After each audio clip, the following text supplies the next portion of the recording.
Hi there, I'm Melissa from Designs by Little Bee. Today I'm going to be doing a tutorial on how to make my ribbon loop key fobs.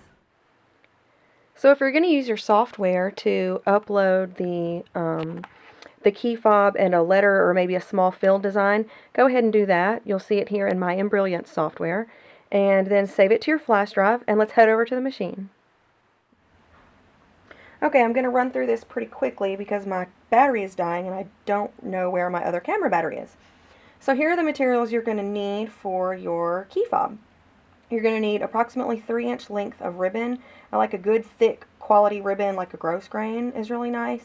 You need a medium to heavyweight tearaway or cutaway. It doesn't really matter. You just need something to give it some nice structure in the middle. Fabric for the front and back of your key fob. Remember, this is going to be something that will be tossed into backpacks, purses, used by adults and kids and toddlers alike. So you're going to want to make sure you get something like a marine vinyl. A nice thick denim is really cute. A quality wool felt, not like the thin sheets you get at Michael's that are really cheap, but like a thick felt. Any of those work really well.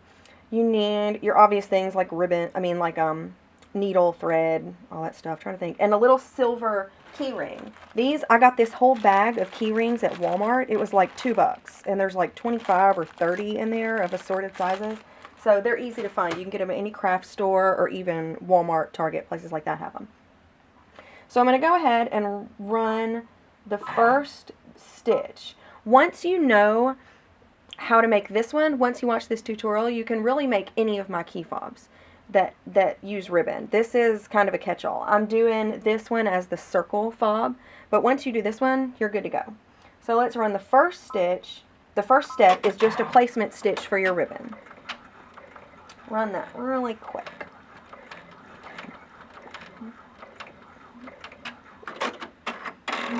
Okay. The second stitch is the tack down for your ribbon. This is what seals it on there. You can pin your ribbon, give about 1 inch at the top. Go ahead and pin your ribbon down. If you're really naughty, you can just hold the ribbon there. That's very naughty. Let's go ahead and run that. Now this will do a double run on that ribbon. It's just going to tack it down there for you. Okay.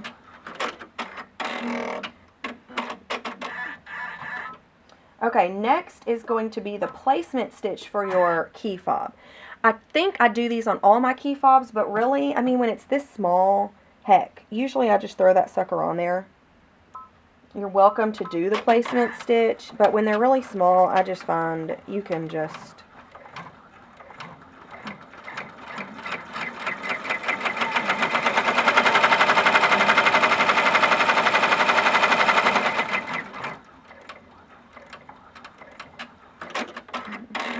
okay.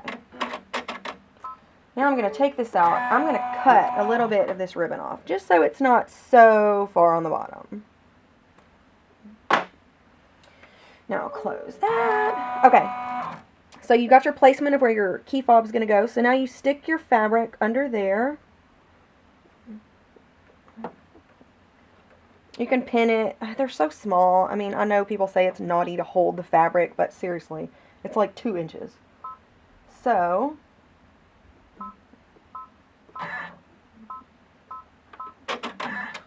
run the tack down for your material that goes on the front.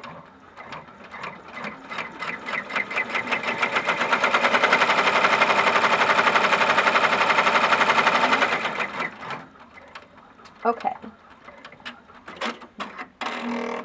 And now here comes an important part. The step after this is your bean stitch. That's your final stitch. So if you did put a monogram or a letter or any kind of design on here, you need to skip your bean stitch and go to your monogram step, because that's probably the last step in there, because it's what you put on your software or in your machine as the last step. So go ahead and skip over to your monogram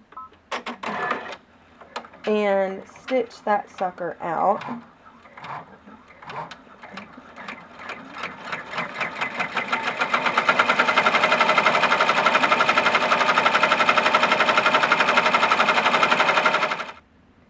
Okay, we got our letter or monogram done.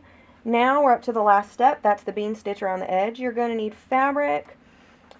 You put your fabric on the underside of your key fob. You can hold it if you're really naughty.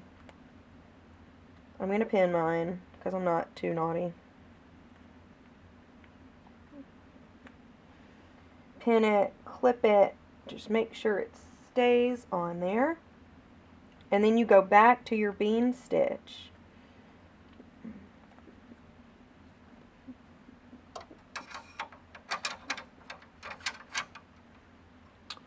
Go back to your bean stitch, find that stitch, and go ahead and just do, this will be your last step of the stitching part.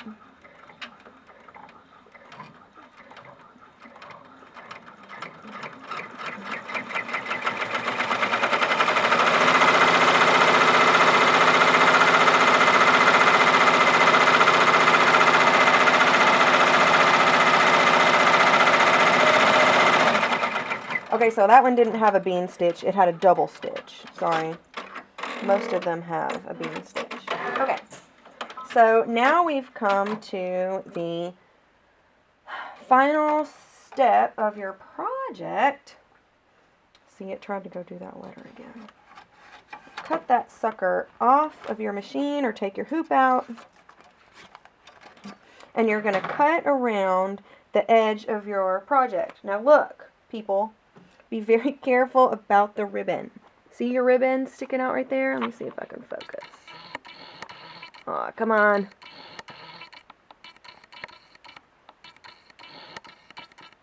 See your ribbon sticking out right there? Pull the front back and do not cut your ribbon. Don't do it. Cut the front around the edge. And then pull that ribbon up and cut around the back. Okay, now you can cut the rest of it. You see what I mean? Be careful not to cut your ribbon or your whole key fob is kaput. So you go blah blah blah around the edges.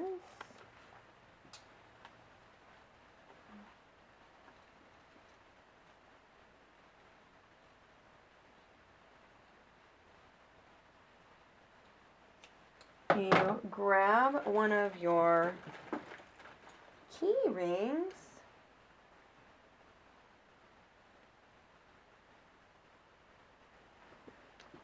pull that key ring through your ribbon and you're done. See?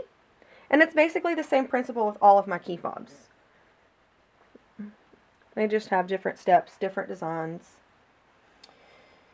There's the back. Just a note about why I do my key fobs that way. I can't tell you how much money I've spent over the years on different styles of key fobs from different digitizers. And I wasn't really 100% satisfied with any of them. I didn't really care for the ones with the snap, that you had to do the snap.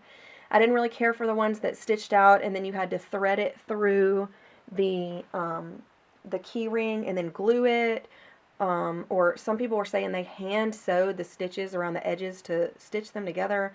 I just thought, wow, that sounds like a colossal waste of time, and I wish that somebody would make one that was just finished, like actually completed in the hoop, and when you take it off of there, it is ready to use, ready to display, ready to sell. And so when I started digitizing, I thought, oh man, the first thing I'm going to do is start doing key fobs, and I love making them. And they're so easy. They're great for beginners because you can use scraps just to practice. It helps you with seeing tack downs and pinning fabrics. And they're great fillers for craft shows. They're great for teacher gifts, for kids. And so that's why I do mine like that. I just find it really convenient to do every step in the hoop. And I really think that you'll love it too. My advice to you, if you're not sure, is to buy a few simple files. If you find ones for $1 or $2, go buy different key fobs if that's something they're interested in. and see which one you like best. I really like mine the best, obviously.